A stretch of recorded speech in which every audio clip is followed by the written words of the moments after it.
Isa na ako sinad. Sino? Si Direk. Si Direk. Tapos, malalaman ko pa malalaman ko na, eto na lang, na sinasabi nila, alam mo, Artie, hindi lang namin sabi sa'yo. Ikaw yung lagi namin pinag... Oh my God! Sabi ko, grabe kayo lilimog yun. Kung wala saan pagpapatanggan.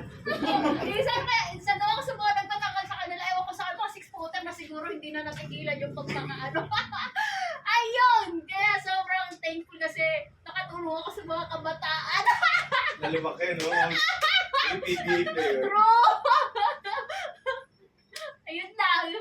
Before flip-top, na-record ka na bang kanta? Ayun, yun nga mali ko eh. Kasi, nag-focus kasi ako noon sa battle. Diba? Sa battle talaga ako nag-focus. So, siyempre, meron na ako bago pa kasi yung flip top, nagra-rap na ako eh. Oo, nagra-rap na ako. Hindi ko sasabi, sobrang tanda ko na. I mean, nagra-rap na kasi ako lang kung flip top. Yun nga, sabi ko nga, nag-badge point 4 ako.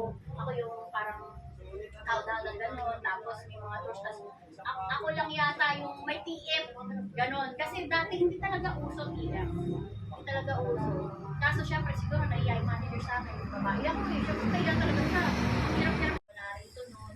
Tapos yun, kaya nakapagsimula ako noon, na as a rapper hindi ako dumaan